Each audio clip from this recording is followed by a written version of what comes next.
on this, the last in the series on the electoral process audit. And the big question today is, are the elections likely to be free, fair, and credible? I don't want to go into that, but we have had 9 previous sessions on this subject.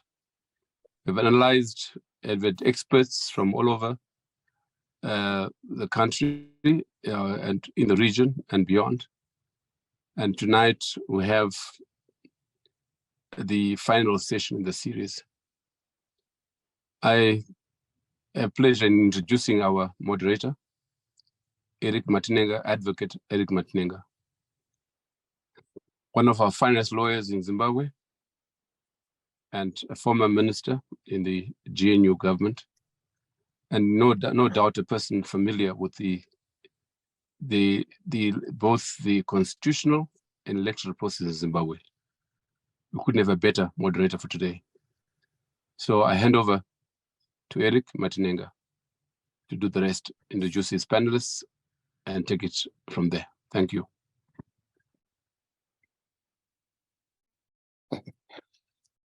Hello, I hope that you can hear me. We can hear you all clearly, Eric. Oh, good. I'm relieved. Because my hearing is a bit poor. I always say that it has gone to the roof. But yeah, when I press my mobile phone to the ear, I can hear you all.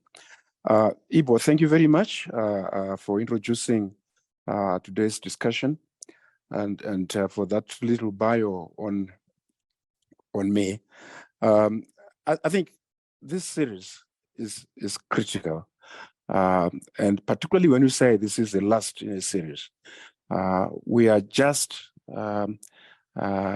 going towards an election. We do not know when, but it certainly is not going to be beyond August. Well, subject to what the Constitutional Court will say on the 8th of May, when that Monzo application is had. But I think it is important that we address this issue on the assumption that we are going to have an election before the 8th of August, or before the end of August. We've got a very interesting panel today. We have your usual Tony Riller, who is going to give us a broad overview of what we are talking about. That is Zimbabwe passed the audit on the pre-election process. When he's given his overview, we have got 3 prominent panelists who are going to join us and address that issue. Some call them discussants. I don't really think it matters. But the important thing is that these are people who are experts in their own right, people who are experts particularly in electoral processes. And these are, there is Yiza Koga. Yiza Koga is a senior advocate for electoral reform, the Zimbabwe Election Support Network. We have got Barbara Bebe, who is the director of elections at the Elections Resource Center. And we have got Musa Kika, who is the director, Zimbabwe Human Rights Forum. I think the best thing is to have these 3 being able to comment on any topic, because there are various subtopics which Tony is going to address, and I think I don't need to pinpoint those issues, and I think Tony will do the subject justice by making reference to these topics and giving an overview of the various topics that he's going to discuss. Tony, are you ready to take over? Thank you very much, Eric. Glad you're here with us, and thanks very much for introducing this. As Ivo pointed out, this is the last in this series of looking at an audit of the pre-election climate ahead of the elections later this year. We began the series, interestingly enough, with a discussion headed by Daniel Callingert, one of the international experts on elections, and specifically referring to his work on what is necessary to be done for there to be a clean election, and what are the potential sources of error, and more seriously, the sources of manipulation. We followed that, and we followed that then by 9 series, each dealing with a different aspect. The way we framed that was using a framework given to us by Dr. Philan Zamchia in the second in the series, in which he posed a framework for understanding elections based on 5 pillars. Now, these are interesting pillars. An early analysis of the 2018 election by Jonathan Moyer basically talked about 2 pillars. Jonathan Moyer talked about what he called anticipatory rigging and constructive rigging as the sources of error. What he meant by anticipatory rigging was essentially the whole entire pre-election process, all the factors that go there to indicate that this election is not free and fair. And the constructive rigging was really what happens in the final event of the election around the voting, the counting, et cetera, et cetera. Now, Phil Zamchia gave us a more interesting, well, perhaps not more interesting, a different framework of these 5 particular pillars. And these pillars were interspersed in the 9 discussions we've had up to date. Each of them was opened up around a particular issue that was important in the pre-election process. Now, the reason for doing an audit is that, as my expert colleagues, Barbara and Heather, will point out, is elections are not an event. They don't just happen on the day of voting and counting and blessing the winner. There's a whole lead up to the elections of the kind of conditions that allow you to judge that final event as having met the standards of best practice. And that's what an audit is. This is what this audit is. Are the best practices in place ahead of this election in 2023 that we can have confidence in the event that will take place whenever, July, August, or maybe not at all, I don't know. So what I would try to do now is to take you through a summary of a summary. And essentially what I'm trying to do, what we're trying to do, SAPES and RAU, is to unpack all the learnings that we've had from all the experts who participated in these 9 dialogues. And perhaps at this point, I need to be able to share my screen if I can. Can I share my screen, please, David? Yeah, just give it a try, but I've given you the right. Right. Can people see the screen? Not yet. Not yet. Let me see. I have to go somewhere for it. Okay, let me just quickly, I'm not the tech wizard of the world, I'm afraid, folks. Let's see. Where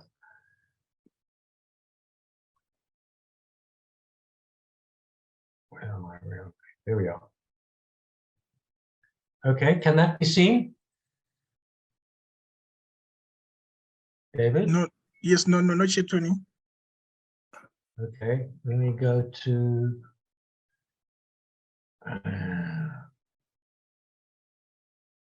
I'm sure. Okay, share screen. I'm asking to share screen. Do I just press the green button? Huh? Yeah. Okay. Where am I? Maybe Tony, I don't think I'll be able to watch the screen. Maybe you could just, you know it obviously, if you just maybe could be speak to it, Okay. so that other people can follow. Yeah. That's absolutely fine. No problem. I'll do that. Okay. Let me go to here. Okay. It's important that you hear it. People hear me clearly? Yes, yes, Yep. we can hear you, Tony. Good. Okay. So what I was saying is this audit is based on the findings of 9 policy dialogues, and these stretched from August 2022 to April 2023. And in that process, we had 25 experts. They were Zimbabwean, they were regional and international, and they participated as moderators or keynote presenters or discussants. So this particular policy dialogue summarizes the findings from these policy dialogues. Now, all of these policy dialogues were posted on the SAPES YouTube. And if you go to SAPES YouTube, you will see each of these dialogues in total, in full. And then these dialogues were transcribed in total into language and edited. And then from every one of those, we produced a policy brief based on basically a summary of the major findings of each of those webinars. And what we will be doing is we will be giving you the more comprehensive document, the summary of all these 9 dialogues and the findings. Now, I have to say that we have, and I'm presenting, and I'm afraid it's a pity that you can't see it, but I will talk to these, and what we try to do is to measure them. Now, we've been a little tough, and in every one of these pillars, we have graded them as pass or fail. And I hope my discussants will look at that. They may feel this is a very extreme way to measure each of these pillars. We can discuss that later. So the 5 pillars were information, inclusion, insulation, integrity, and irreversibility. And various aspects of the whole election process were captured within those pillars. So the first measure we're talking about is information. And essentially, this pillar really talks about the openness of the media to reflecting the multiple perspectives of the contestants. And it also refers to the need for a non-partisan state press and media. Okay? But it also refers to the ability of citizens to get information from themselves in a much more active way. And that is to be able to go to rallies, to party meetings, to house meetings, to engage with potential candidates, to ask them questions, and to be able to make up through this interaction whether they think their particular candidates in their ward or their constituency meets their kinds of aspirations. And so built into that are these basic issues of the basic freedoms of speech, assembly, association, etc. Now, during these 9 webinars, these were touched on, aspects of information were touched on again and again. And I suppose the first important one was that people commented that multiple recommendations have been made by both domestic and international observers over many elections now about the need to ensure a non-partisan state-owned press and media. Now, this is important because the state press and media is the media for all citizens. It is not a party information system. It must be as non-partisan as possible. And here, I think most people commented that they did not feel the state press and media was non-partisan. And the corollary to that is there is not such an obligation on the independent press. And one of those comments was made in our comparisons with Kenya, where the Kenyan person pointed out that independent press have different biases. They're entitled to. They're entitled to decide whether they support party A, B, or C. But that's not the case with the state media. It must reflect everybody. So that was one criteria where people felt those recommendations have not been met. Secondly, and this related to press freedom, and many comments made about the way in which journalists, in particular, self-censor out of fear, about the risks of reporting, attending public meetings. And it was evident that the freedoms of expression, movement, and association are severely restricted for the independent press. And I'll just point out that the World Press Freedom Reporters Without Borders just produced their 2023 report.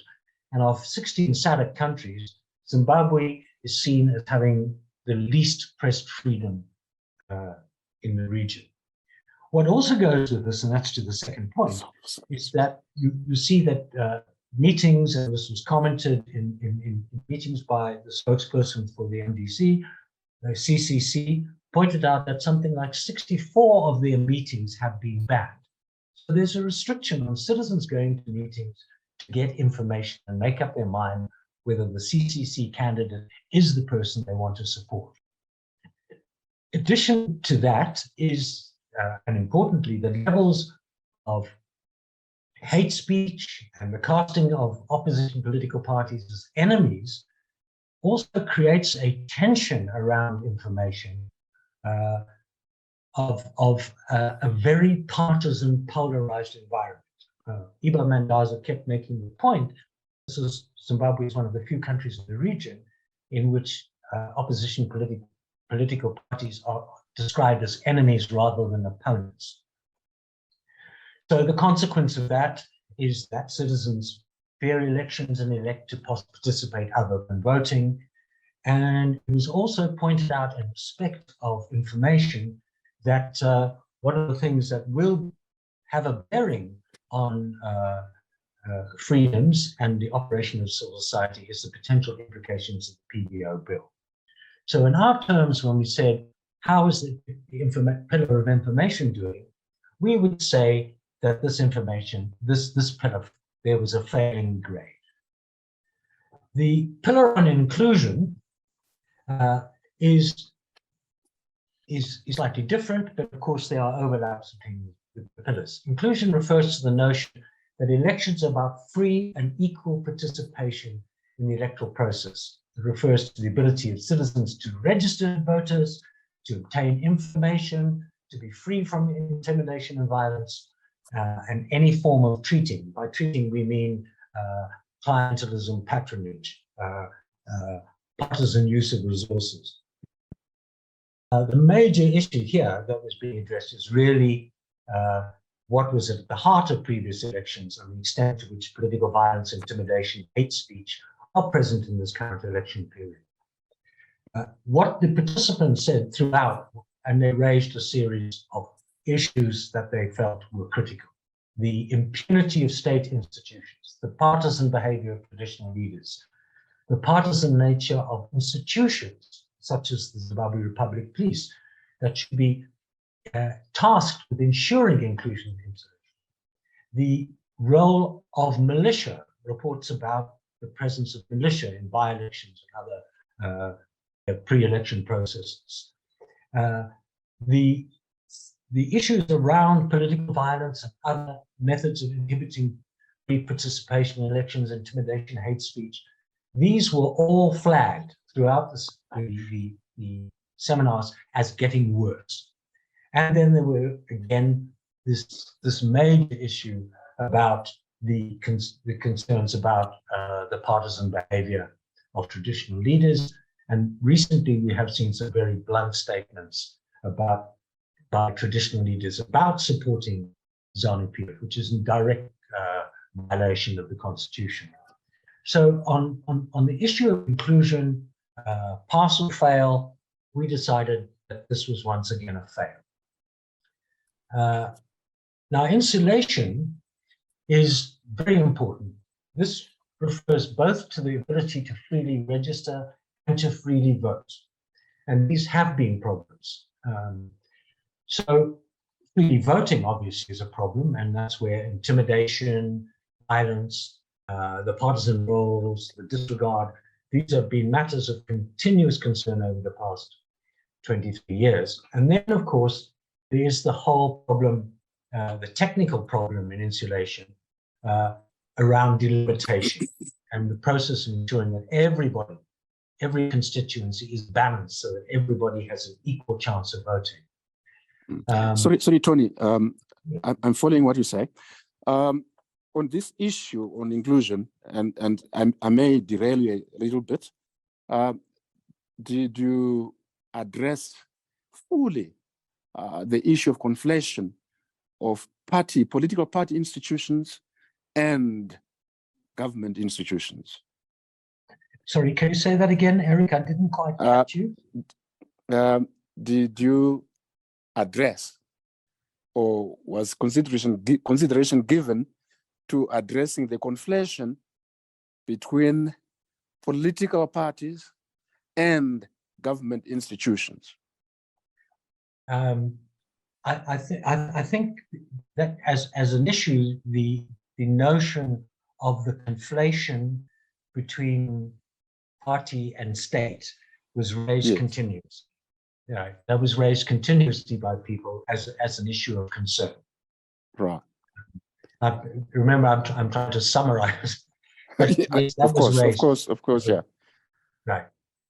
So when it came to insulation, one of the issues that was raised was the difficulty of getting the requisite identity document.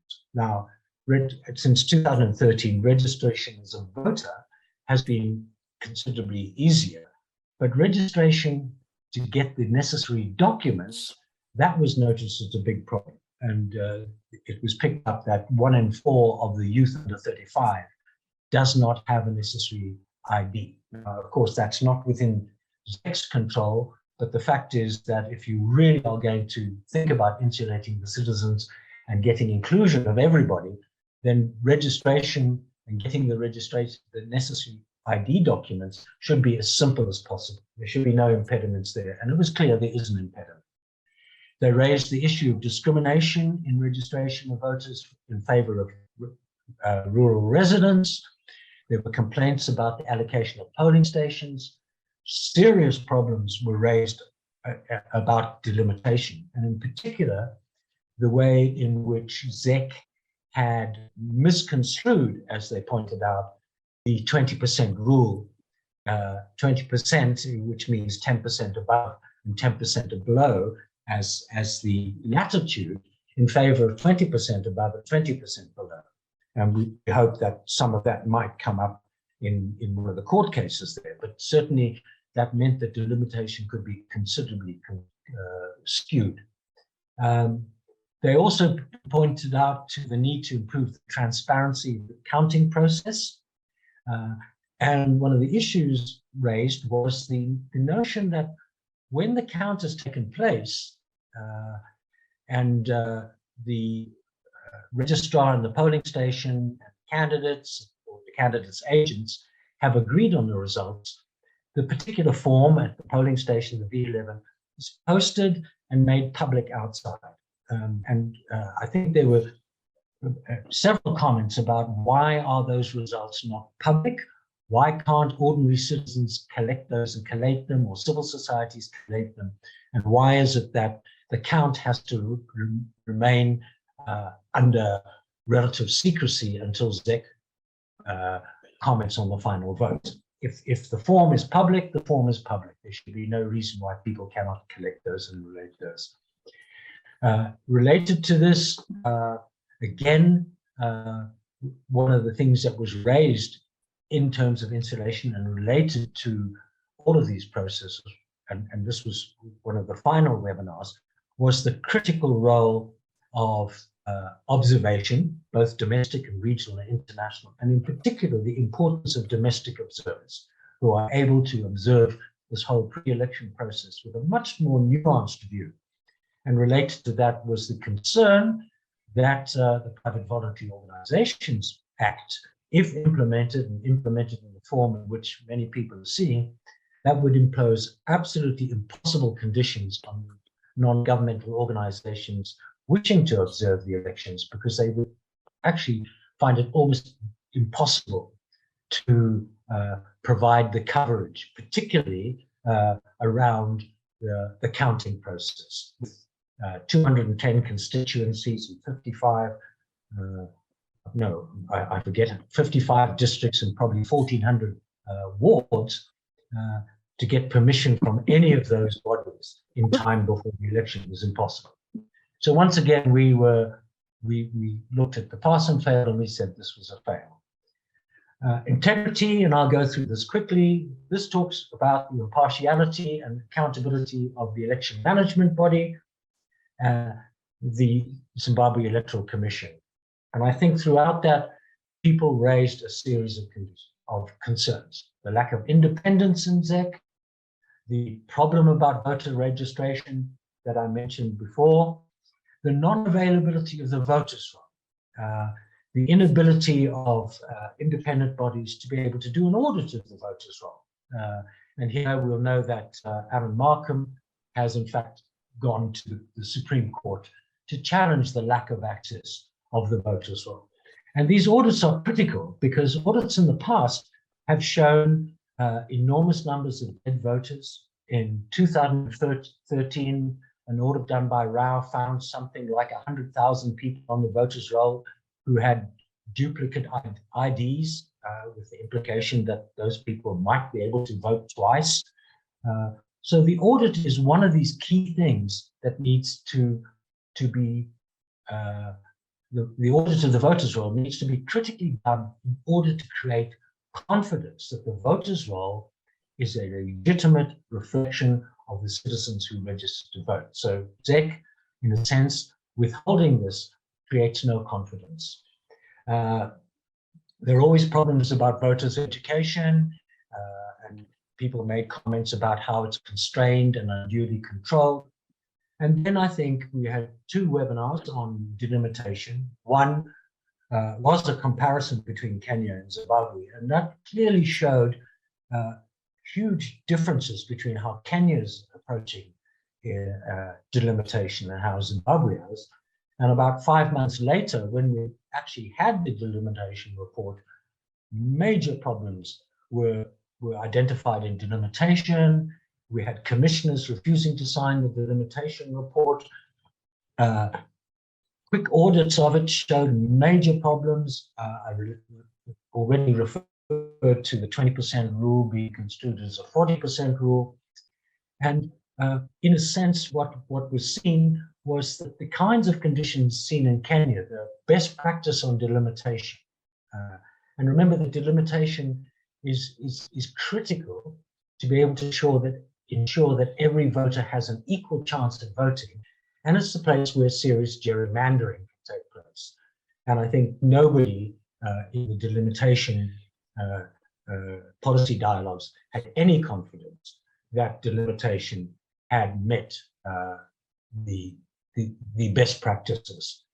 So overall, when it came to the integrity of ZEC, I think our view was that, in fact, this would again be another fail. Finally, and this will be close to the heart of the lawyers, was the pillar of irreversibility. Now, this refers to several things. Firstly, that there's no tampering with the results. This is critical. The count has to be free and open and transparent, so that there's no playing around with the numbers. Secondly, and that's important because that count must reflect what the actual vote was. And secondly, what's important about irreversibility and the whole pre-election process, and including the event at the end of it, is it's of such a quality, this election, that the losers accept the results. And that's very important in elections, that we don't have disputed elections. Here it's fair comment to say that every election since 2000 has had serious dispute. And those disputes have gone to the courts. And so irreversibility also deals with the judicial process in the management of disputes, not only on the election itself, but on the issues that emerge during the pre-election process. And here I think the participants, the discussants, were, I think, unequivocal. They pointed out that they feel that our partisan judicial processes, both during the pre-election process and in election petitions. They noted that on occasion, there has been completely undue delaying of petitions. This was made in the seminar on irreversibility. It was pointed out that the petitions mounted on the 2000 election were never, ever completed. The result was that all of those people elected whose results were challenged served the full term of the parliament. Those court cases were completely delayed. We also pointed out that sometimes it's unduly curtailed. The point was made about the petition on the 2002 presidential election, in which the constitutional part of that petition was dismissed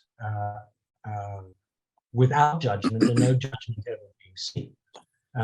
And the comments were also made that a similar process happened in 2018, in which a very important petition was unduly curtailed.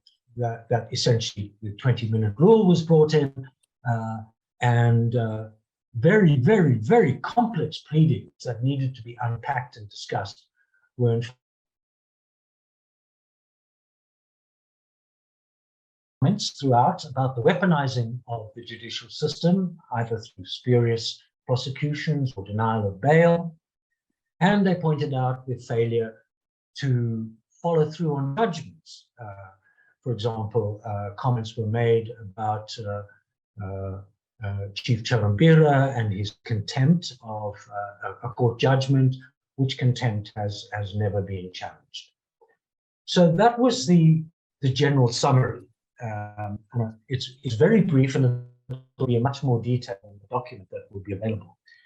So I think in conclusion, I think what this audit has revealed is there are some very, very serious problems that have emerged through this audit.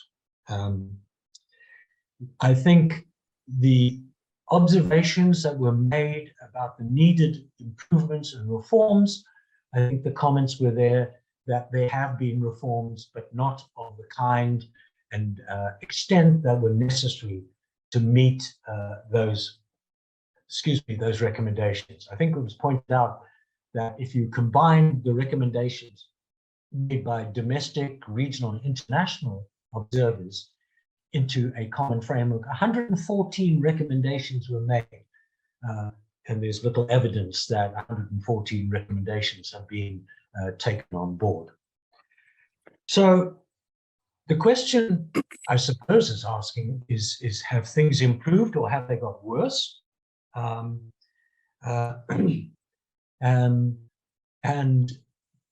I think overall, the comment is that they certainly haven't improved, but are they worse? Now, what we're talking about, are they worse in the pre-election period? Now, I think people will comment that certainly when it comes to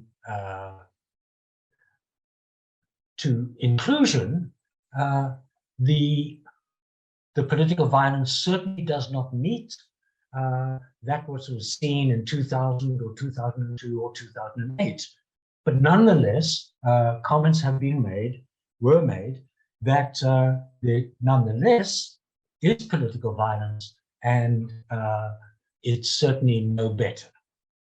So overall, our conclusion and on the summary is that is it a fail?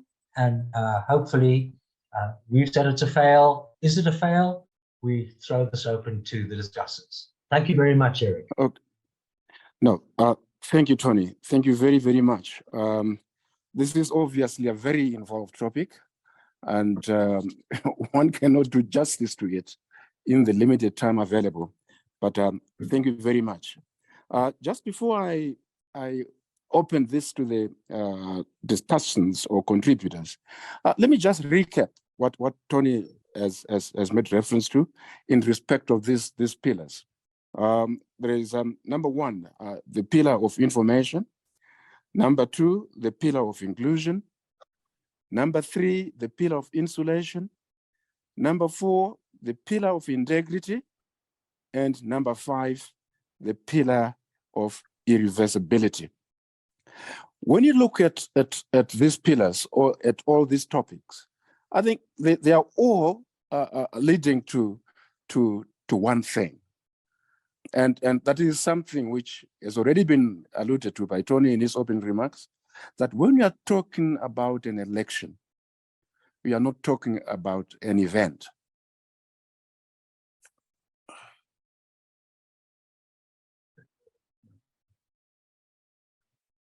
You cut off, Eric. Sorry. We do understand there have been absolutely horrendous problems with everybody. In internet connection here, and I'm sure this is one of the reasons why so many people are having difficulty getting in here. Before Eric, so when Eric is able to rejoin us, that'll be great. So maybe at this particular point, we might go to our discussants, and maybe we could start with you, Barbara. Okay. Thanks, Tony, for that very good summary of the 9 dialogue series that were held. I do remember that I participated, I think, in 2 of the dialogue, policy dialogues. And you've really done a good job putting together all this information. It must have been a lot of work for you, having to put everything that the different speakers, discussants said during the sessions. But just to react to the summary that you have put together, my first, I'll start off from how we measure, the whether the environment has passed the test or not. Using the benchmarks pass and fail, in my understanding, assumes that the environment must be perfect, which I think may not be true, in the sense that elections in everywhere globally, they're never held in an environment that is perfect. So as we measure whether or not we've met certain benchmarks using the pillars that were identified at the beginning of the series, perhaps we may need to rethink how we do our overall evaluation. The pillars that we identified are quite commendable, and I think they help us to kind of frame our thinking, and also to measure, the different aspects that would help guarantee, that would help create an environment that will guarantee a free, fair, and credible election. But it is, to me, the pass or fail benchmark that we've used here that perhaps may need us to rethink. And perhaps maybe we could have had 3 levels just to show how we have made progress in some of the pillars, if at all, right? So having said that, that's my comment really on the tool itself and how we measure. And maybe it's something that we may need to think about. We'll hear from the other discussants. And then reacting to the first pillar on information, I totally agree with the points that the summary that you provided and the issues that were presented earlier during the other dialogues. And I just to emphasize that much is there has been, the environment is not open. It would be good to highlight where there is progress, like for instance, the progress towards the harmonization of the media laws with the 2013 Constitution, the repeal of IPA and POSA, and the introduction of MOPA and the Freedom of Information Act, those ones. Although it would also be good for us to then highlight how, when we celebrated that we were making improvement, we had made improvements in that area. We are also now seeing how MOPA is now being used to stifle freedom of assembly. And then I think it would be good for us to also talk about how the licensing of new community and television stations have helped to promote access to information, especially in remote locations.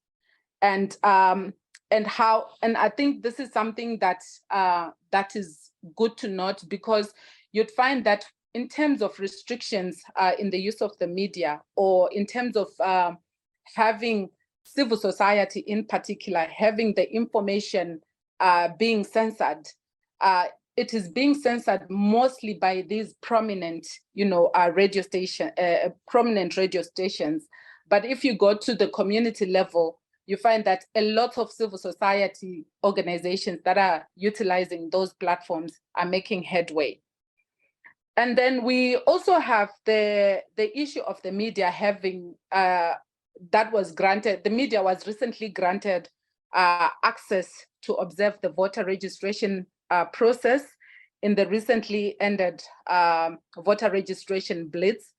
And I think that's a positive development, although my only concern is that we did observe that the media was given that special preference, but on the other hand, other civil society organizations were then sidelined in the process of observing, the voter registration blitz, which was not commendable. But I think the fact that they were prioritized by ZEC is something to note. But the sidelining of civil society organizations isn't something that ZEC should have done. And also maybe to note that we noted something that you probably did not note in the recently ended blitz, and we are not sure if this is something that is going to happen with the election, the national election itself, where we saw that a lot of organizations that were accredited to observe the voter registration blitz were actually aligned to ZANU-PF. Like, for instance, organizations like Heritage and FAZ. So that then raises questions in terms of whether or not, as we move forward, organizations, mainstream civil society as we know it, is going to be accredited to either observe the elections or to do voter education as we move forward. So those are my points on the first pillar. And then on the second pillar, which is on inclusion, I totally agree with you with the points that you raised concerning the traditional leaders. And I think that is something that is worth pointing out. But maybe let's also talk about how Zimbabwe has included a youth quota and reinstated proportional representation quota for women, even though there are debates around this in terms of whether that is ideal or not, because the ideal situation is just to ensure that there is 50-50 representation at all levels. That is something that we may want to highlight there. And then moving on to the insulation pillar, right? On the insulation pillar, you spoke a lot about voter registration and actually the issue of accessing ID. I would like to note that the Registrar General's office managed to ease the process of acquiring documents. And in doing so, they kind of relaxed the requirements for accessing an ID and also extended their business hours to allow more people to access IDs. It is now way easier to access an ID in Zimbabwe than it was before. And that is something that's quite commendable. And what is also commendable is that we did see the Zimbabwe Electoral Commission and also the Registrar General's office kind of working in tandem during the last voter registration blitz to ensure that people were awarded IDs, were given IDs, while at the same time registering to vote. Those are some of they may not be big steps, but they are notable improvements in terms of how the electoral environment has been developing. I would like to also note that because of the voter registration blitz, ZEC has it on record that they have registered they now have 6 million registered voters, and of which 450,000 voters were registered during the final blitz. Those are the statistics that they have given us. And they continue, and there is continuous voter registration that is happening. I do agree, though, that there seemed to be more efforts, perhaps, to get more people registered to vote in certain locations, like in the rural areas. But to note that in that particular area, there has been a bit of progress. However, I think, as I mentioned as I commented in the last pillar, there is need for ZEC to open up its voter registration processes for stakeholders to observe and make recommendations, as that will then help to improve the process.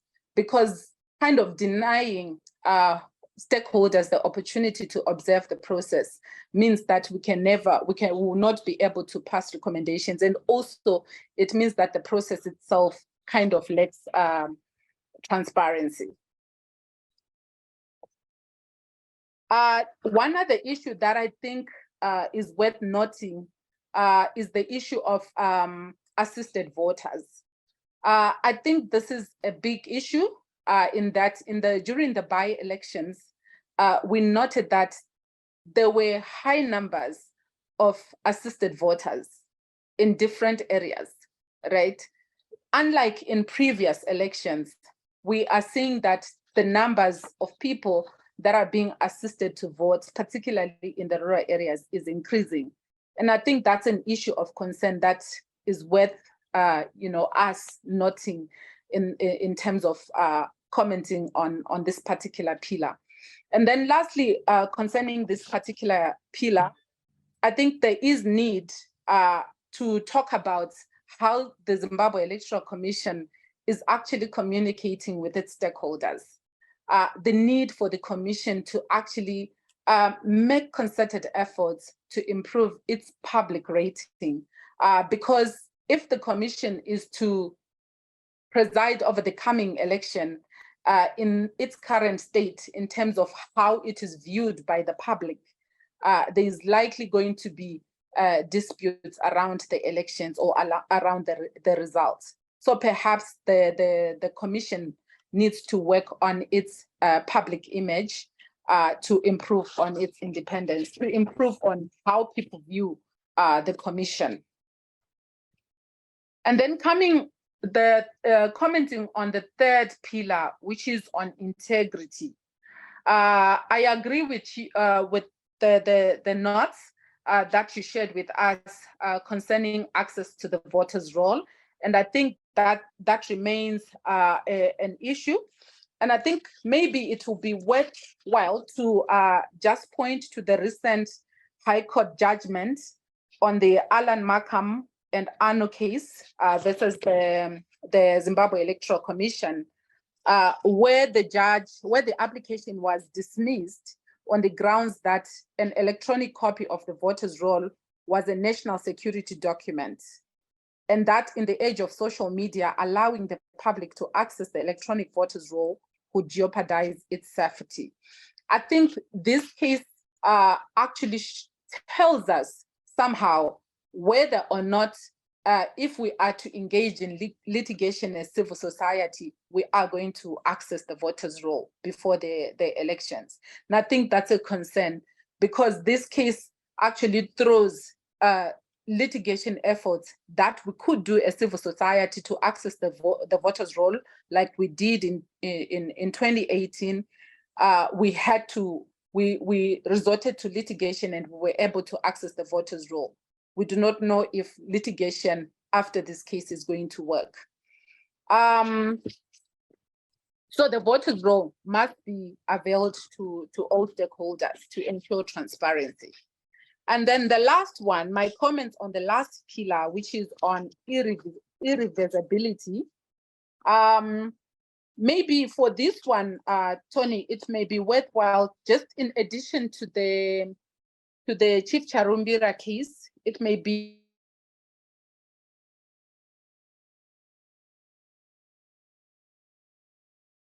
Lost you, Barbara. the excessive. We just lost you for a second there. Maybe just start again on that point. Okay, I'm saying that on irreversibility, in addition to the Chief Charumbira case, right? We have also seen excessively long periods of detention on remand in protracted trials where defendants have been in detention on remand for years without a final decision.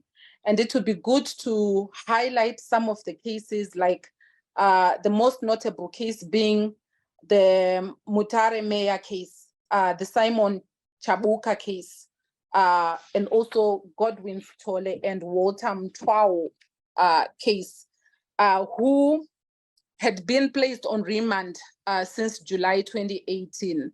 And also the latest one that concerns Honorable Job Sikala and Godfrey Sitole. Those are cases that we may want to highlight there, just to show how the law is being weaponized to deny people justice and also to stifle people's freedoms in terms of political participation.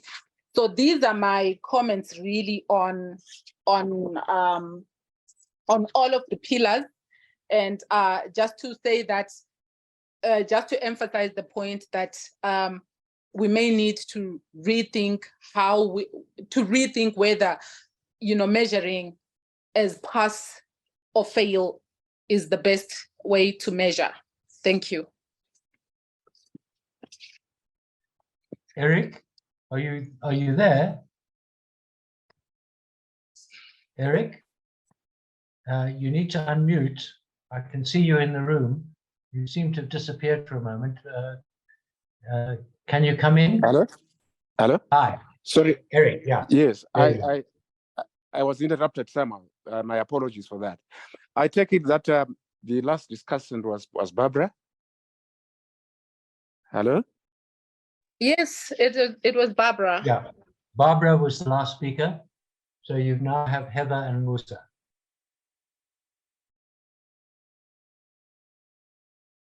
Eric, you're muted again. Eric? Eric, you're muted.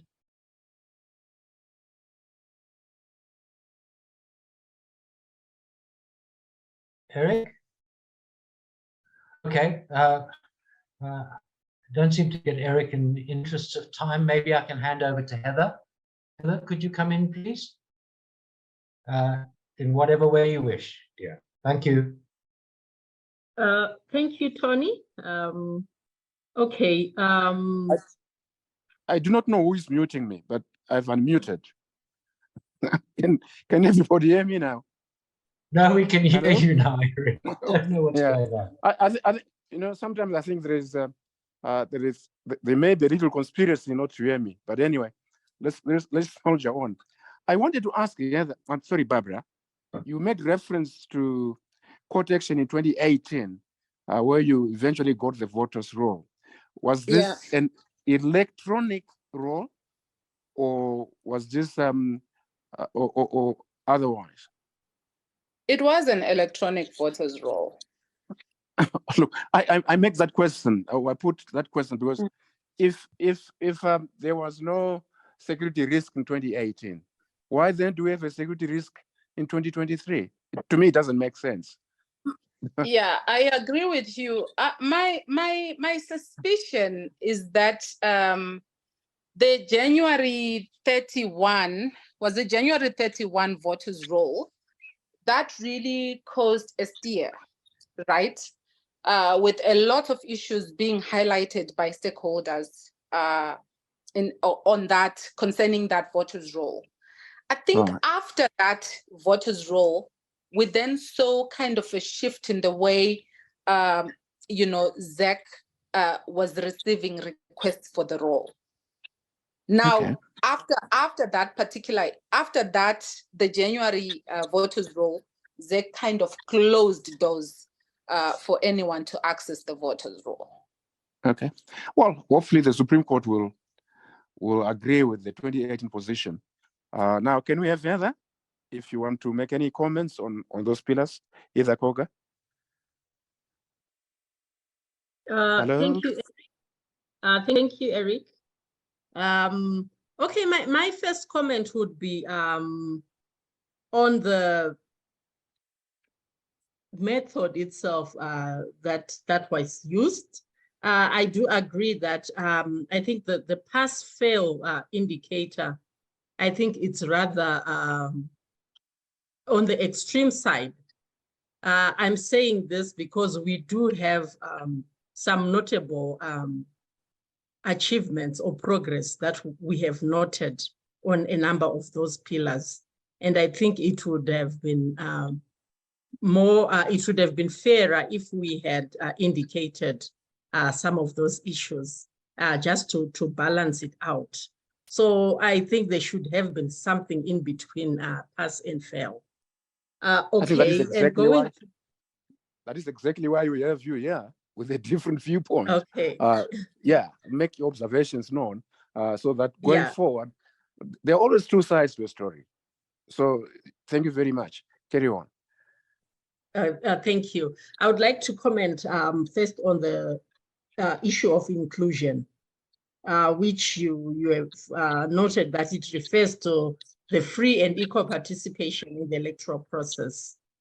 In our work as ZESNI, we have seen that some constituencies who have been advocating for a better participation in the process, in electoral processes, there have been some achievements.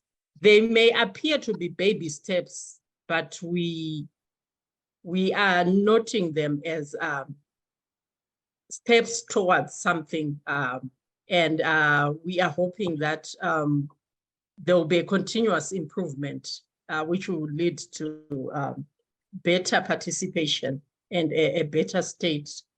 If we look at the women's quota, I think Barbara referred to that as well. The women's quota, the extension of those 20 seats from the previous two electoral terms to another term starting this year, these elections. The women themselves want a 50-50 scenario. That is the ideal that they want. But we are saying this is something towards the achievement of the 50-50, because we are giving more women the opportunity to be able to participate in the electoral process and in the National Assembly. We also have the 30% in the local authorities. That is also a step towards the achievement of the 50-50 scenario that they desire. We have the youth quota as well. Of course, the youth are saying 10 seats are not enough, considering their numbers. But we also see it as a stepping stone towards a more participation. The people with disability, of course, there's an outcry there about those 2 seats only in the Senate. But as ZESNI in our bill, we have a comprehensive electoral amendment bill that we submitted to Parliament as ZESNI, and which was a collaborative effort with other CSOs, where we have tried to operationalize some of those quotas to come up with methods of how the quota systems could be effected. And in them, we also take note of the people with disabilities, and we also try to make sure that they are also incorporated into the quota systems.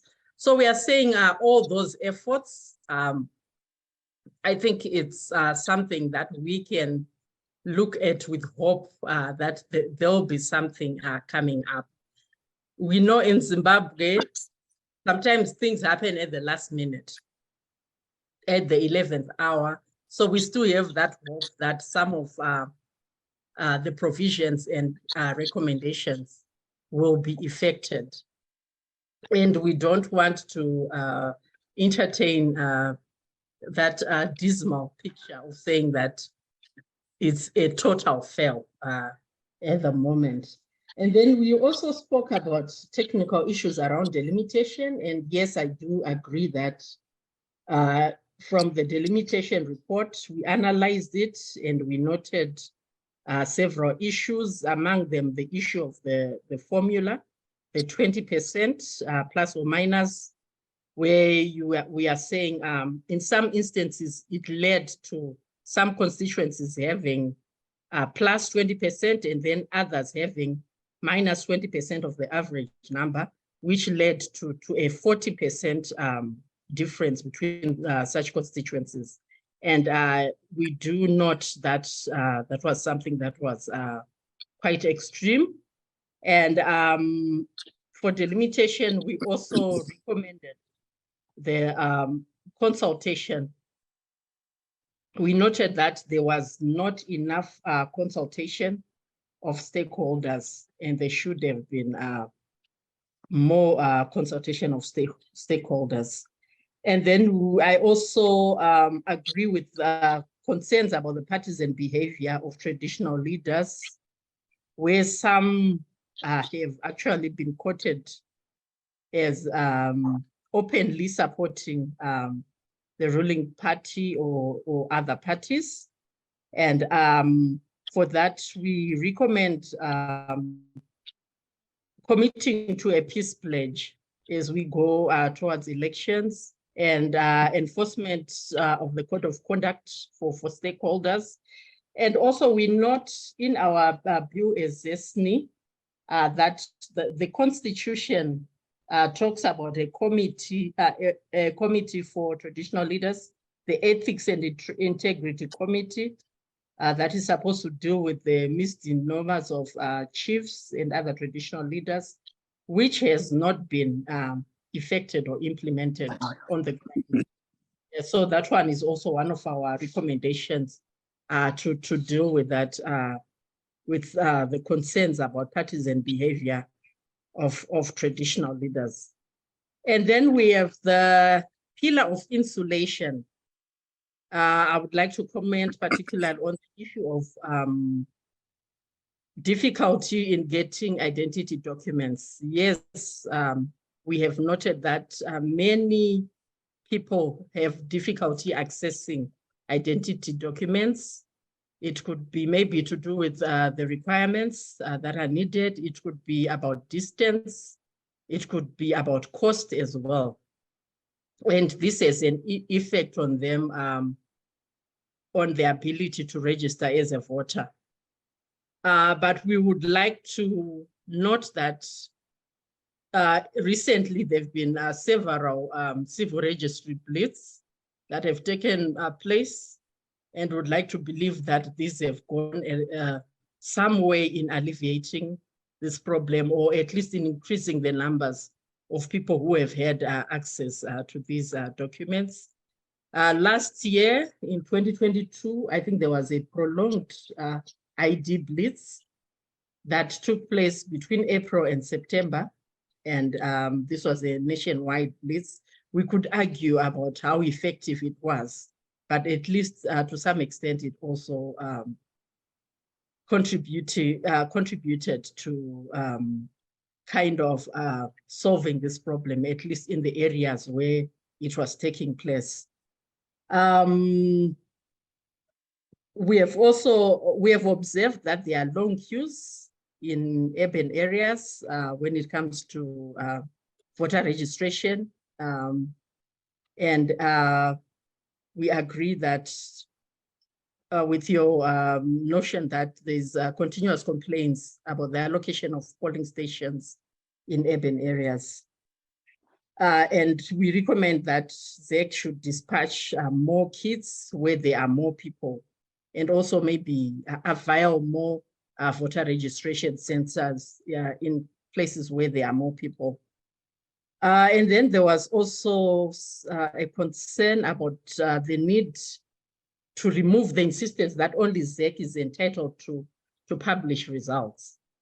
Now, we look at the law, which says that only ZEC is mandated to publish results. So I think this is something that if we are to push it, that would require the amendment of the law. But in my own opinion, I think this, if we are to allow anyone and everyone to publicly publish their results whenever they feel like it, I think this could actually bring some kind of confusion to that process and to elections in general, and it might actually instigate post-election violence. Then little evidence that the recommendations by local and international observers have been taken on board by either ZEC or government. Yes, I agree with this. As ZESNI, we have actually been working on a tool that looks at the extent to which these recommendations by electoral observer missions have been implemented. And I do agree that we are falling behind in terms of if we look at that tracking tool and what it has been showing us over the 5 years after the 2018 elections when we instituted it. The role of domestic observers is crucial for the effectiveness of outside observers. Yes, that is very true. And as ZESNI, we have our observers, citizens observers on the ground at the moment, and we also hope to have observers for the elections in the as many as we can manage to deploy in the different constituencies. And we do believe that their role is very crucial. And we have also been advocating for lessening or canceling the costs for accreditation, so that we ease the issue of observer accreditation, and also that ZEC also facilitates the work of the observer and makes it easier for them to perform their duties. There was also a comment, or rather a finding about the PVO Act, that it will seriously impede domestic observation through the burdensome conditions imposed on NGOs. Yes, this is the anticipated effect, that if indeed it is implemented in that in the way that it is at the moment, it could surely stifle the work of some organizations. So we do agree that that is a matter of concern. And then there is the issue on integrity, which refers to, mostly to the work of the election management body, the ZEC. Of course, there are some allegations about partisan affiliation that were pointed out about the commissioners and so on. We may want to agree with those sentiments, but sometimes we do not have the evidence or the intelligence to determine the extent to which some of those allegations are true. So yeah, so I'm not sure if we should really base our fail on some of those issues. Then there was a sentiment about voter education having remained constrained and unduly controlled. As ZESNI, we are involved in a lot of civic and voter education, and we have been collaborating with the ZEC on this exercise. And I would like to say that in the last few years, we have noted a lot of improvements in our relationship with ZEC when it comes to civic and voter education. ZEC now consults stakeholders on the content development of the civic voter education material. We are invited to workshops where we sit down and we work together on developing some of the content for the CVE, even the review of the curriculum. They invite us and we do it together. ZEC also participates in CSO's activities. For example, when we have our road shows, they come and they register people there on the site of the road shows. And to us, this is evidence that they are opening up to collaborations. So yeah, to some extent, we are saying, although things are not exactly 100% perfect, we are saying ZEC should be commended for opening up to CSOs and other stakeholders on the issue of CVE. They allow us to apply, and as long as we comply with their requirements, we are able to work with them. We are able to have our material for CVE approved. And then they've also made they've made it easier on accreditation. They are making an effort to have a once-off accreditation so that CVE becomes a continuous process. And that accreditation applies to the whole cycle. Of course, for CVE, we still note a lot of challenges. Most of it are limitations in funds. And this is what has made most organizations are not able to take part in CVE effectively. But we are just stressing the point that ZEC has opened up to most stakeholders, some of which have not participated in the past. So yeah, I think for those three pillars, inclusion and installation and integrity, those are my major points there. Oh, thank you very much. Thank you very much, Heather. I noticed from your observation that ZESNI has got what I may call guarded optimism as to what is going to come out or what is going to affect any election this particular year. But just before you go away, I want you, if you may, to address two aspects which you made reference to. You did indicate that the law says, and you are very right, that is only ZEC which is legally empowered to announce election results. When you are at a polling station, and this is a fact, when you're at a polling station, at the end of polling, at the end of counting, the parties at that place sign a V11 form, which tells you how many people have voted for a particular party in terms of president, a member of parliament, and councillor. In that situation where that information is now in the public domain, what then, or why then should ZEC say, okay, we still must have the right to announce when everybody can go around the various polling stations and get that results? That's number one. Number two, you made reference to the delimitation report. I'm looking at is it 20% or is it 40%? Right. The Constitution is very clear, at least from my reading, that the ZEC position is not supported by the constitutional provisions. Now, in this situation, does Zimbabwe go to an election despite that imperfection? That is before I go to Musa. Maybe Musa may be more comfortable in answering the second issue on delimitation, but please do comment if you may. Okay, thank you, Eric.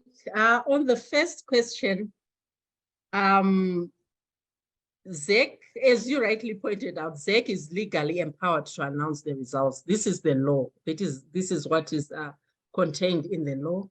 And although we may have the V11 forms and everything, but at the end of the day, ZEC is the authority that is mandated to do it.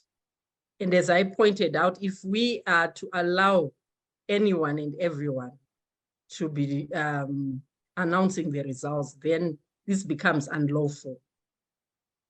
So the only way of going around that would be to have a change in the law, which I don't support, because we are saying, let's just give this some kind of order, not having someone, maybe they are going to have a different, they're going to have mistakes in the calculations and everything. And at the end of the day, we are going to have different people, different institutions announcing different results. And that is going to cause a lot of confusion. Let's have ZEC announce results. And if there are any issues from that, any contestations, then they can be taken care of after the legally mandated authority has announced the results. That would be my take on that. Sorry, can I just ask a supplementary question on that? Do you think we should have, like many countries, a situation where a person is able to say, look, I can see how the election is going, how the counting is going, and I am going to concede? Isn't that a way of announcing a result? They are going to concede defeat? Yes, defeat, yes. Before the results are announced? Before the results are announced, yes. I would not support that kind of scenario, and I would not take it as an official announcement of results. Okay. I think, yeah, these are technical issues. I think they should just be done in a technical manner and scientific manner. Yeah. And on the delimitation issue, have you got any comments? Yes. Okay, the issue of the 20%, I think whatever mistakes that were made, it was about the interpretation of those results.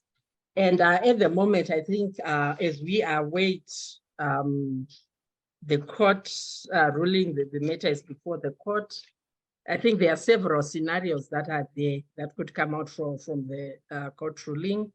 And I think for now, yeah, I would like to wait for those, for the court ruling before we can discuss the scenarios coming out. Okay. It could be about the revision of the report, which I think may not be very, may not be an ideal situation given the time that is there between now and the elections. And redoing the report, it may also not be so ideal given what is there. And then maybe another scenario would be about putting it aside and we go to the elections without looking at those new boundaries. I think those are several scenarios that could be coming out.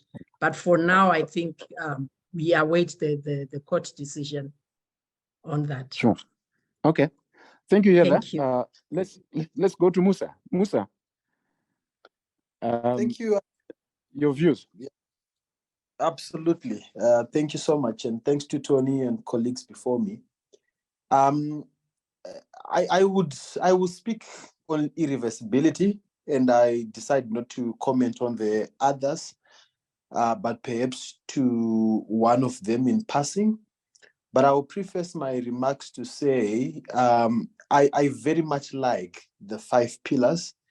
It gives us a very structured, clear way of looking at things and considering whether we are headed into an election which is free, fair, and credible. So I'll confine myself to issues of irreversibility. But before that, I want to speak to 2 preliminary issues. The first is the issue of secrecy around election dates, the issue of proclamation of the election date, as well as the issue of fear as number 2. So I'll go with the issue of secrecy around dates. We have a constitutional court challenge at the moment to be heard on the 8th. A lawyer has been admitted today as an amicus or a friend of the court to also make submissions there. I see it as an issue of concern when we as an entire nation have to be kept guessing around when exactly we are having elections. A few months ahead of the elections, as you rightfully say, we can't go beyond August. But surely by now, we ought to be knowing exactly when polling is taking place. And I would imagine that a situation where a nation would be kept guessing would arise out of a situation where perhaps someone somewhere wants to do something with an election timing to derive some benefit. But even assuming that nothing is to be done, just the optics and the perception of manipulation based on timing is enough to taint credibility. Elsewhere in other countries, we know when elections are going to happen precisely, what date. I give Kenya, for example. They just came out of an election. We know that their next election is on Monday, 9 August 2027. This is all online. Why? Because the Constitution clearly stipulates the day that an election is supposed to be held during an election year. And in hindsight, I think not legislating the election date as clearly as other countries have done was something I would regard as a constitutional mistake when we were making our constitution. Ordinarily, it should not be an issue that the Constitution doesn't clearly stipulate an election date, but it gives a formula to calculate, as in our case. But then context matters. The context of Zimbabwe is one of disputed elections with all sorts of manipulations, and we ought to have foreseen this and guarded against this. But we can still do it in statute, and hopefully there will be scope in the next parliament to consider this. The second issue, preliminary issue, is the issue of fear. Historically, we have seen that the graph of violence, of hate speech, propaganda, violation of civil and political rights, the closure of civic and democratic space, that graph usually spikes during election cycles. And this cycle is no different, based on the many incidences we are recording, particularly violence and violation of civil and political rights. You can speak of disruption and banning of meetings, campaign meetings of opposition political parties, which have gone into several terms now. And for communities, what this does is that it builds up levels of fear, which in my view are calculated to disarm citizens and voters, to induce apathy, especially among opposition voters. This communicates narratives to say elections are ineffective so that people don't vote. And in some cases, it induces active withdrawal from participation, while in some cases, it induces active support of the system as a protective measure. And what this does is that it distorts what the actual sentiment of voters on the ground is. So I wanted to raise those 2 preliminary issues, which I think are contextual at the moment. They are live issues and they are problematic if we are to look at the pre-election environment. But now let me turn to irreversibility, the pillar of irreversibility, pillar number 5. And I want to speak about 3 things. Number 1, the courts. Number two, the regional factor. And then number three, the issue of transitional mechanisms when we do an election, transfer of power. Usually, irreversibility is guaranteed by the legal and administrative practices and frameworks that we have, but also attitudes and practices. And they are multi-layered safeguards.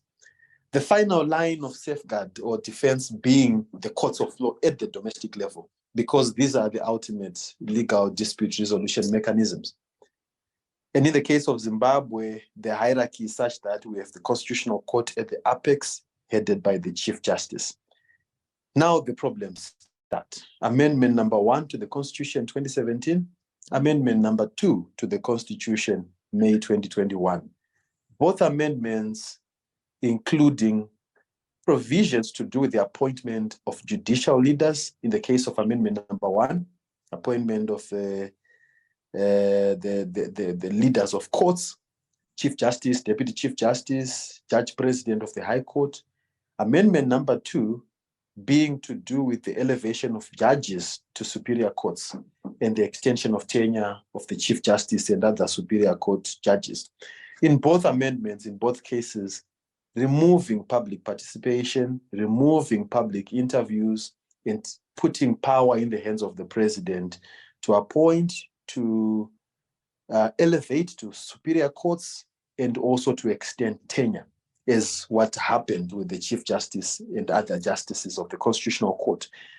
And there is a big problem there. And there I will point to what I think to be a second constitutional mistake, which I identify in my remarks. In my view, when we made our constitution, we ought to have insulated from parliamentary amendment certain changes to the constitution that alter or affect the basic structure of the constitution and also the structure of government. In this case, for instance, we ought to have made the requirement for a referendum where we are altering things like the appointment or the extension of tenure of the head of an arm of government, any arm of government, whether the head of the judiciary, the head of the executive, or the head of the legislature. In this case, amendment number 2 was to do with the head of the legislature, and we are in this situation where we are now. What it means is we have a situation where judicial office bearers cannot have their security guaranteed in many ways and become beholden to the head of the executive, the president of the state. And we have a prevailing perception that the Chief Justice, current Chief Justice, was preserved through amendment number 2, in particular for these elections, to deliver the kinds of judgments that would be expected of him by the authorities that kept him there. And that's a problem. We know election results will be disputed. That's obvious reason why. We don't have meaningful reforms since 2018. The same trouble-causing factors that we had in the last elections, we have in this one. Yes, I hear my colleagues speaking of some peripheral gains here and there. Those are far from introducing reforms that are tangible and meaningful to be able to alter the course of this current election. So there is very little expectation of a different outcome. So we have a problem there. We currently have a constitutional court case, as I said, where one of the consequential reliefs that is being sought is to say the president should be interdicted from proclaiming elections because we want to have a new delimitation report, etc. How confident can we be that the courts will do the right thing? Because our constitution does not speak of postponement of elections on account of a delimitation report. How confident are we that that is legitimate, genuine litigation, that is not, as others would call it, tortoise on a lamppost litigation, right? Can we expect our courts to make the right decisions? We are not sure, based on the history of electoral litigation or election-related cases that have been brought before our superior courts. I have on this platform before given an illustration of how our case, Chamisa versus Mnangagwa case of 2018, was criticized, for instance, by the Malawian courts in their own election challenge of 2020, the case of Mutharika and another, and Chilima and another. Our approach was criticized by that court, not just that court, elsewhere. But the cases that have to do with elections that we find problematic in terms of how they have been dealt with are not just to do with poor outcome disputes. They also are to do with electoral environment. And Barbara has ably covered the weaponization of the judicial system, particularly the criminal justice system, the pretrial detention on critics and opposition functionaries. And now we have graduated to convictions, convictions which are, quite funny in many ways. Previously, we would have arrests, pretrial detention. Now we have graduated to convictions. It's a new trend if you have been studying what has been happening over the years. The Chief Charumbira case, he was ordered not to be political, make political statements, not to be partisan, but he has defied the court ruling. He is in contempt, but nothing has been done to him. The problematic cases also extend to issues of franchise. And I would give you an example of the two diaspora vote cases, 2013 case, Bukaibenyu case, and the Gabriel Shumba case of 2018. In both cases, the Constitutional Court taking, in my view, to funny interpretation of the law, especially in the Shumba case, to say our Constitution doesn't allow the diaspora votes. Clearly something disenfranchising millions of people. Abraham Mateta, a colleague in the legal profession, took a case in 2018 to try and make sure that those who are visually impaired are able to vote in secret without the need for an assistant, as required by the Constitution. The courts dismissed that. So cases that disenfranchise. So I'll stop there on the courts, and I want to jump to my point number 2 on irreversibility, which is the regional factor.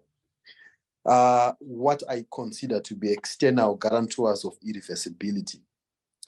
The point is that there has been consistent failure by regional leaders to exert pressure to support democratic elections in Zimbabwe.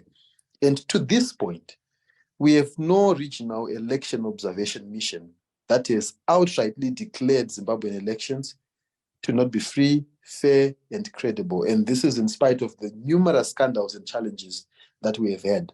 SADC, AU, COMESA, they have consistently endorsed our elections. Yet, if we look at the 2020 Malawian election, the so-called TPEX elections, those are illustrative of how these regional observers, even international observers, may endorse elections as free, fair, credible, when in fact they are fallible. As in the case of the Malawian elections, they were nullified by the local courts, but these regional observers had went on to say these elections were free, fair, and credible. Still on regional experiences with Zimbabwe, many of you will recall after the 2002 presidential elections here in Zimbabwe, when a judicial observation mission composed of Judge Sisi Kampempe and Justice Dikang Moseneke, they came and observed, having been deployed by the then President Thabo Mbeki. But that report was never released until 2014. It was embargoed by President Thabo Mbeki for 12 years, and it had to take several cases, 12 years of litigation by the Mail and Guardian in South Africa, from the High Court all the way to the South African Constitutional Court, for that report to be released. And when the report was released in 2014, what did it say? It said that election in Zimbabwe was not free and fair. And President Thabo Mbeki was sitting on that report for that reason. And that report, discredited what the South African Observer Mission at that time, 50-strong Observer Mission, had said. That grouping had concluded that the elections were free and fair. And we can give many examples. Recently, when the poll outcomes in 2018 were contested in Zimbabwe, the region was, as always, muted in its response. And it's very likely that the regional endorsement of Zimbabwean elections will continue unless this is confronted and regional powers are engaged and sensitized, particularly on the need to make sure that Zimbabwe observes the SADC principles and guidelines governing democratic elections. So far, there is no suggestion that there is a strong regional position on Zimbabwe's 2023 elections, and we might be facing a problem there. And here is why I think the region matters. Because defective elections in Zimbabwe are fundamentally a political issue, not a legal issue. Yes, we may take to the courts, and we will, because we are required to, because we have nowhere else to go. Yes, the courts may rule to confirm our fears and endorse whatever sham elections have happened. But fundamentally, the issue of defective elections is political, and we need a political response and a political solution. That is why external guarantors of irreversibility are critical. In this case, the regional powers. There is messaging, that can be used to support this.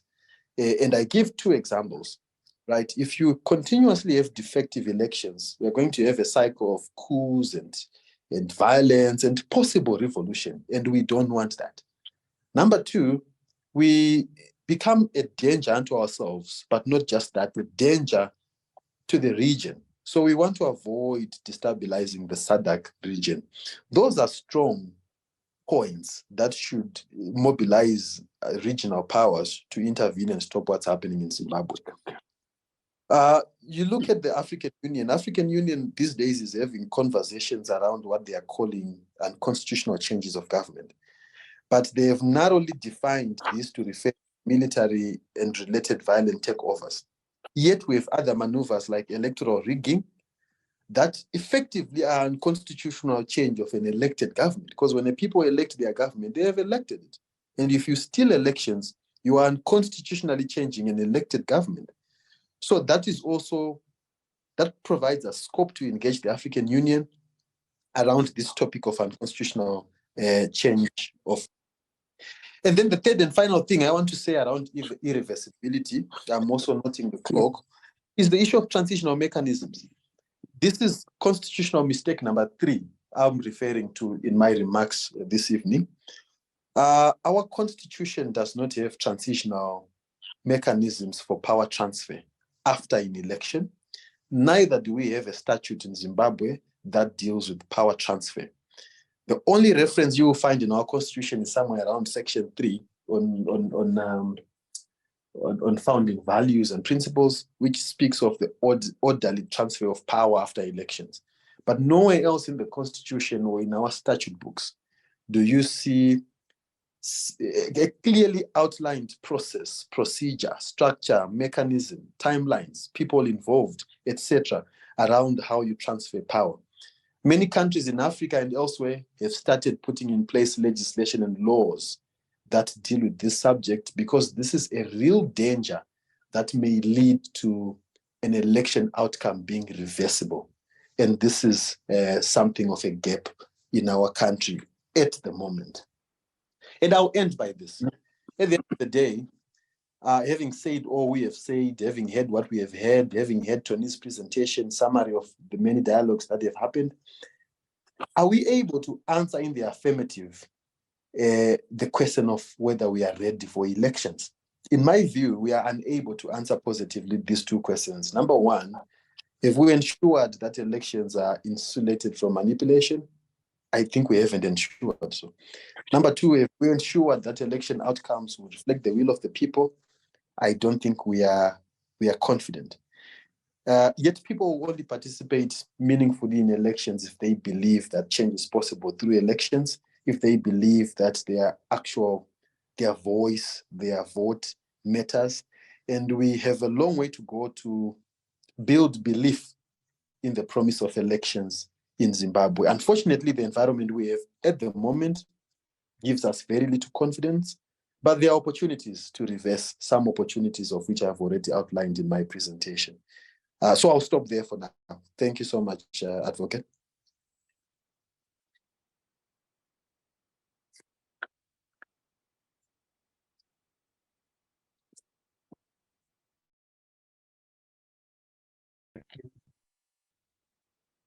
Eric, you've disappeared again. The vagaries I of the internet. I don't see Eric in the room, Tony. He may have lost connection. Okay. Yeah, all right. I can hope that he comes back.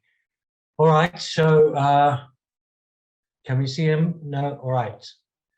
Okay, folks, so I guess I'm alternating between keynote and moderator. This is very interesting because this policy dialogue is much more in the vein of a seminar. So perhaps as the person who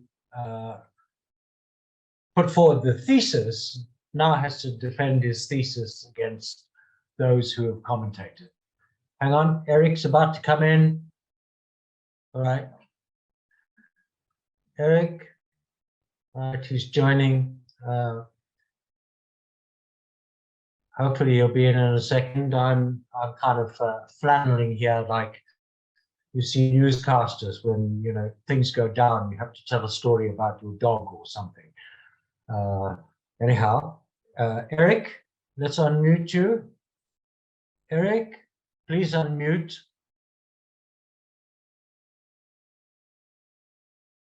Eric, if you can hear me. Hello? No, I can hear you. Can you hear me now? Okay. Yeah. Sorry again. Something happened to my receptacle. Mustakik, as usual, was very thorough in addressing what I perceive to be legal issues surrounding our electoral processes. I want, if I may, him to address two aspects or two issues which I'll put to him. The first one is this. He says, can we affirmatively say we can proceed to go into an election in this environment? And he says no. What then are the options if you say no? What do we do? What options are available to Zimbabwe if we don't go for elections in 2023? That's number one. Number two, Musa also made reference to guarantees, regional and international. And I want to limit myself to regional guarantees, particularly to South Africa. He distinguished between legal guarantees and political guarantees. I don't think the two are mutually exclusive. I think one is to look at both of them. But let me look at the politics, the political guarantees, and let me look at what Thabo Mbeki did in 2008 or before then. You remember when Thabo Mbeki was faced with the remark that there was a crisis in Zimbabwe. His response or retort was, crisis? What crisis?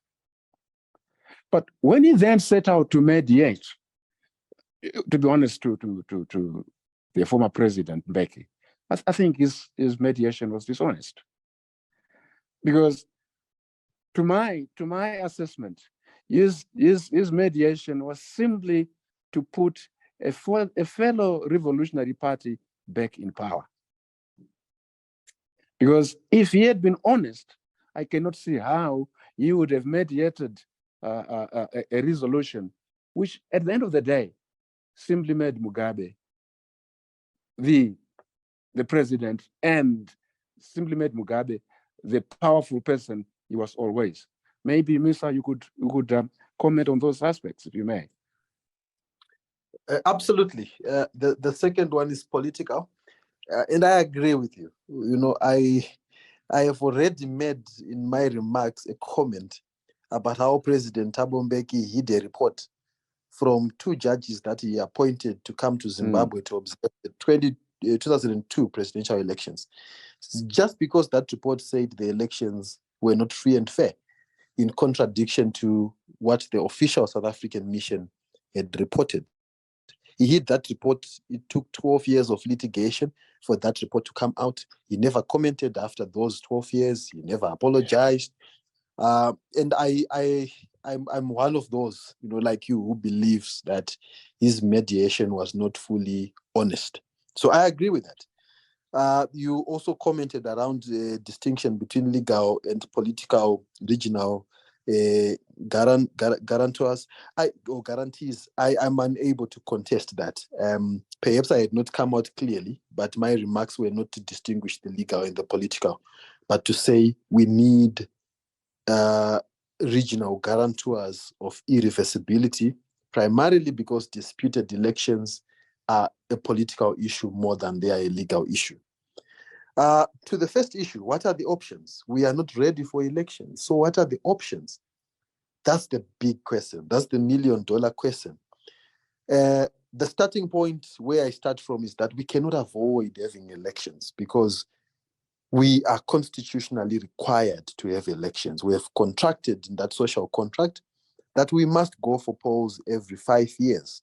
And there's no provision for us to cancel or postpone because of a delimitation report or this and that. The only way we can not have elections every 5 years is if we go back to that constitution and play with it. In terms of an amendment, whether it's a temporary amendment that can suspend elections for a period of time, that's the only way we can do it. And I would refer you to the Sabbath call that the churches issued some years back, 3 years or so back, where they were postponing a sabbatical on elections, where we tackle the national question and engage in national dialogue, right? That's a medium-term approach. But now, because we are facing an election in August, there is no way we can avoid that election. We have to do it, otherwise we will be building a constitutional crisis, and we want to avoid that.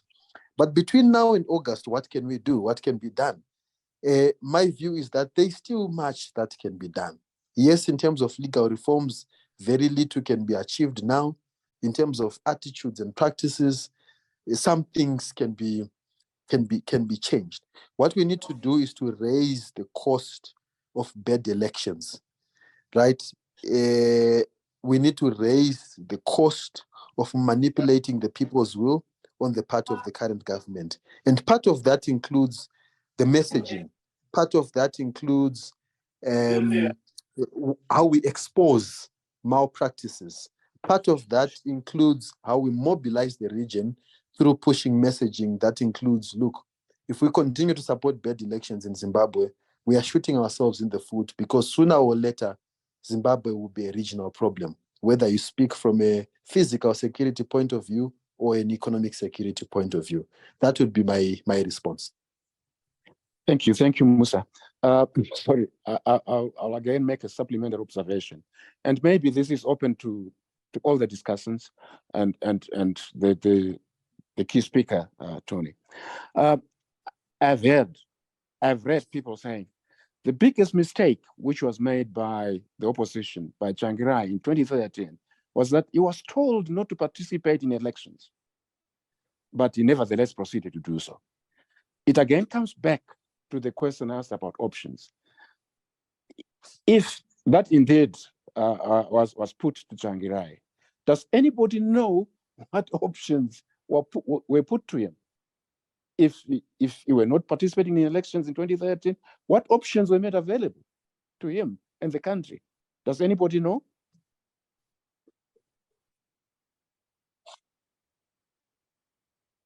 Hello?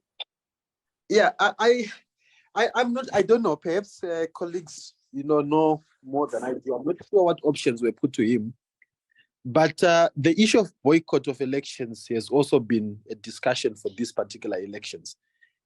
I'm not sure how boycotting elections under the current environment really would achieve much. I'm generally not a fan of boycotting elections, but proactively pushing for the conditions that are required for a credible election to be done. So that requires a lot of work, a lot of proactive work, engagement, internally, externally. And that has better scope of achieving results as opposed to simply withdrawing and saying we are not participating, because there will be others who will participate, and they will legitimize the illegitimate. Yeah, of course.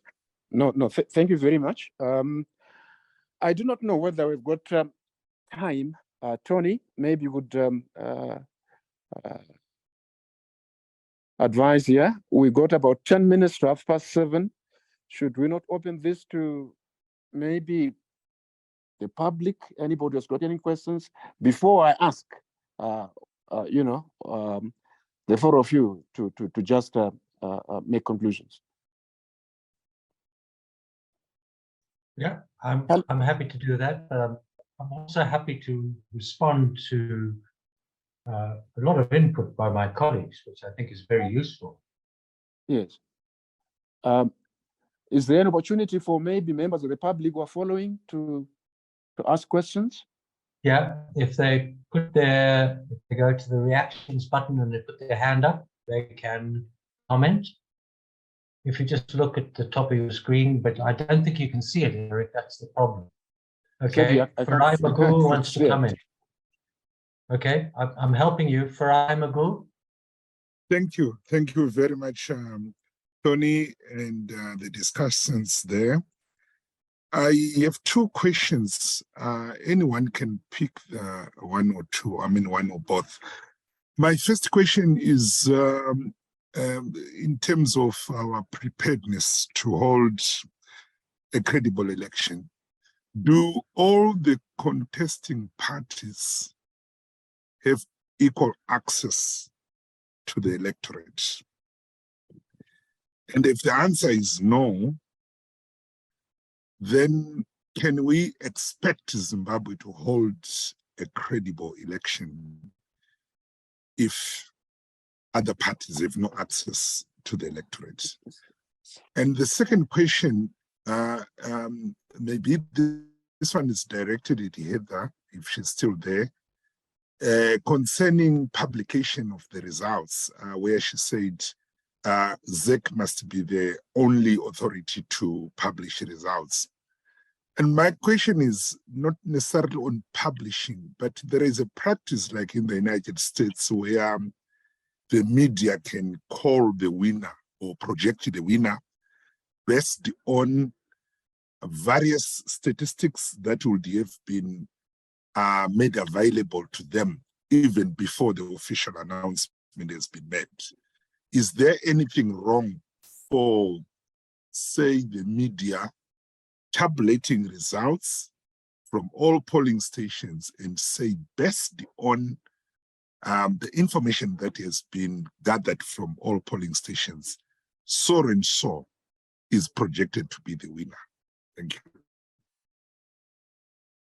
Okay, thanks very much for that question, observation. Let me ask Heather, do you wish to comment? Do you wish to answer? Do you wish to explain? Hello. Hello, thank you. Yeah, on the issue about the publication of results, I'll just repeat what I said earlier, that in terms of the law, only ZEC is mandated. And if we are to make any changes, then that would come in by amending the law. I think we could come up with recommendations of best practice, but that can only be made alive after changing our law. Okay. I think someone. Let me just take this a little bit further. If somebody said, look, I've had access to all the voting stations, all the polling stations, and in each, or at each polling station, the V11 says this, will that be contrary to the law in your own view? Hello? Hello. Yeah. I think the law explicitly states that only ZEC can make the official announcement. Okay. No other stakeholder or individual can do it before ZEC makes that announcement. Okay. So whatever Stations that come after that, they can only come after the ZEC has made the announcement. Okay, maybe that is a technical issue. I noticed that there is a hand which is raised there. Or does anybody on amongst the discussants want to respond to the two questions raised? Yeah, I would, if I may, on the issue of announcement of results. The first one by Mkoba Farai on equal access to the electorate. The answer is no.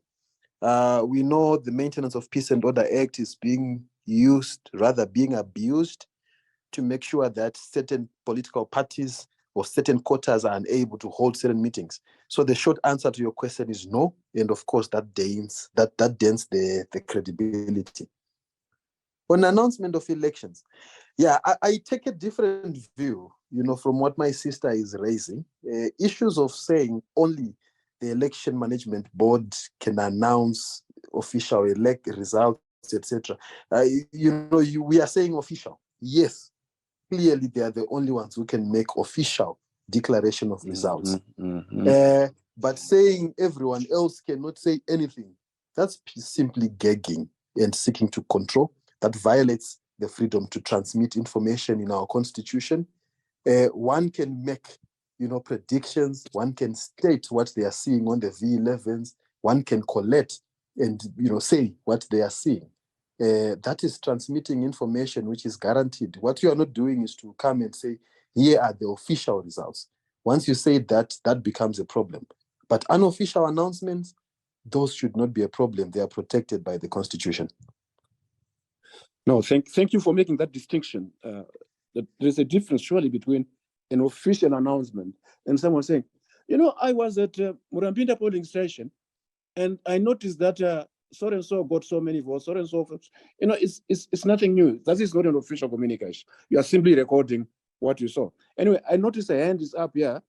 Can we ask you to? Yes. Just to comment on the issue of the results. Yes, I do agree that people must be at liberty to say out, to say what they've seen at the polling station. Like, for instance, to take a picture of the results at a polling station and you send them wherever you want to send them. But I must say that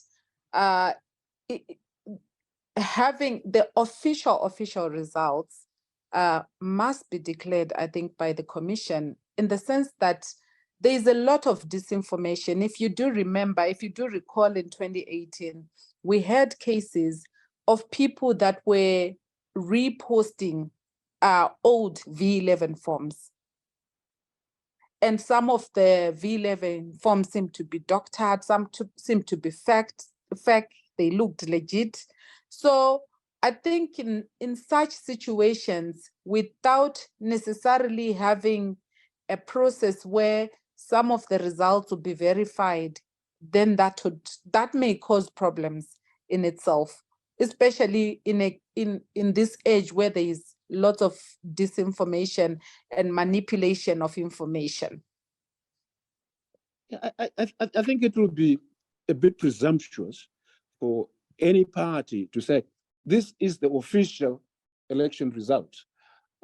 That, yes, must be left to the commission responsible, to ZEC. But for ZEC to say, look, if you tell me what you saw at a particular police station, then that is illegal. I don't buy that, with respect. Anyway, there is a hand which is up. Thank you, Eric. I think this is, as I said before, much more in the way of a seminar. So maybe I can respond to a number of things. Yeah, sure. Firstly, why an audit? Well, an audit is about the process that leads to the outcome. The outcome is the transfer of political power. The transfer of political power is a critical issue in every single country.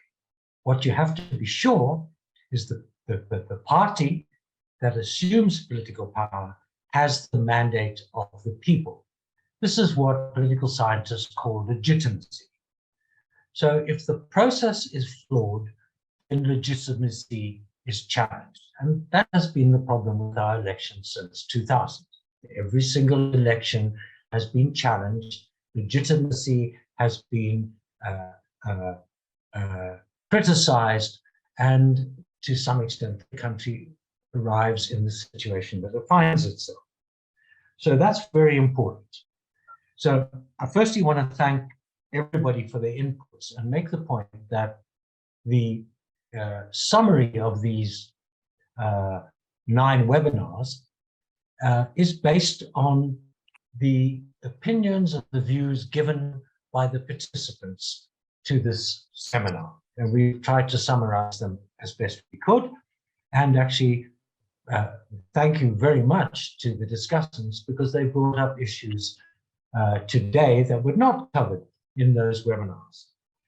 The second thing that I want to make is that too little comment was made about the political violence that has accompanied our elections. And that political violence is serious. Some of our elections have been brutal in the extreme, and others have been less.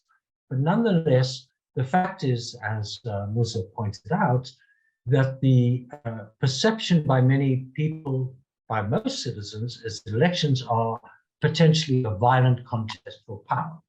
And that inculcates fear and speaks to much of the reluctance for people to participate, not merely in elections, but in civil life generally. And I think that's very important. The issue of results, I think it's clear.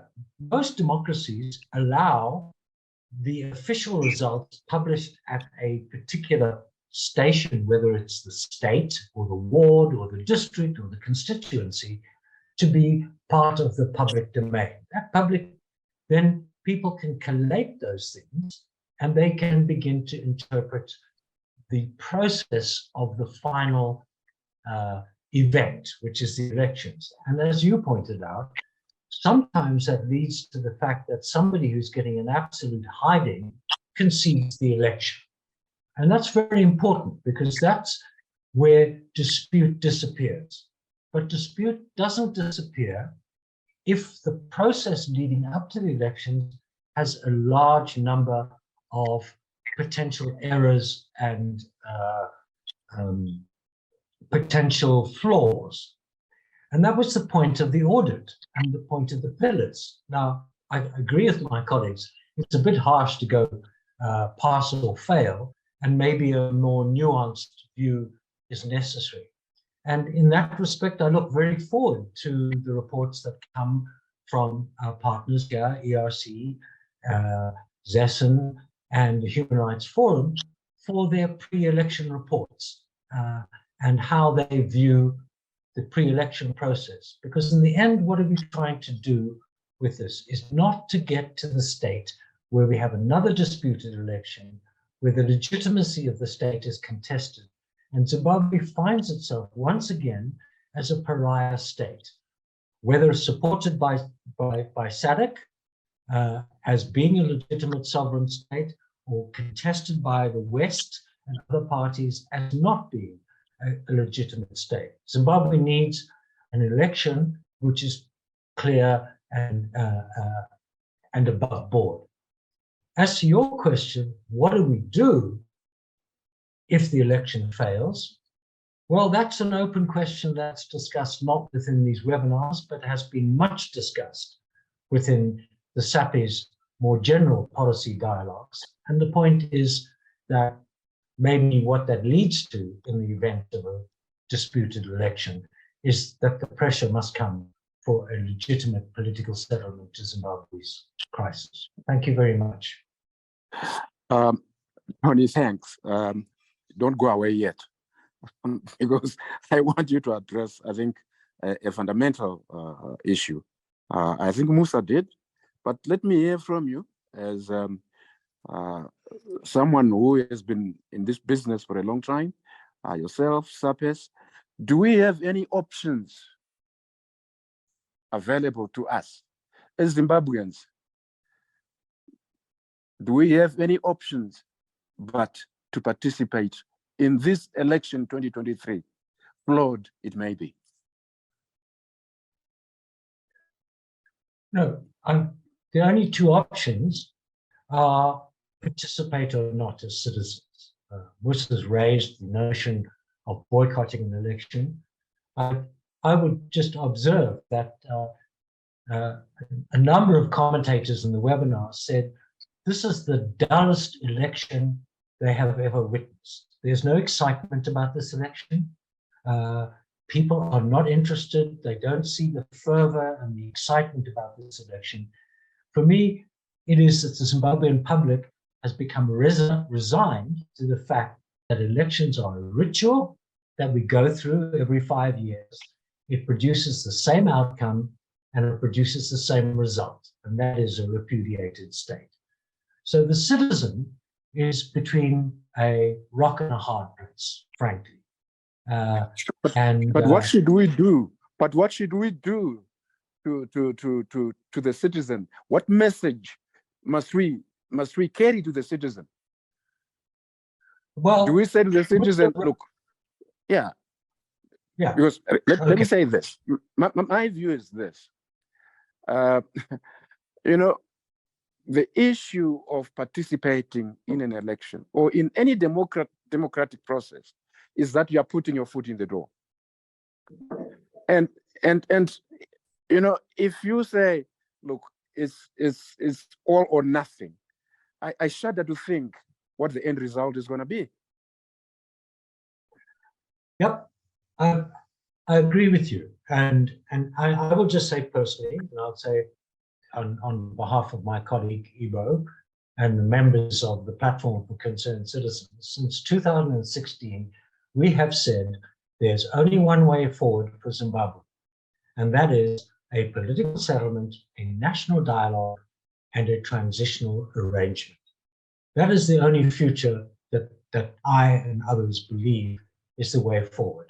The election will not solve the problems. What we have to do is to pose an alternative to the citizens about the reform of the state through political settlement, national dialogue, and a transitional arrangement.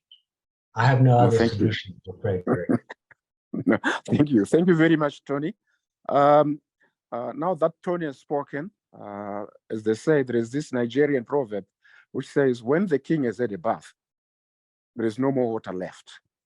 I think I just need to thank you, Tony. I need to thank Ibo.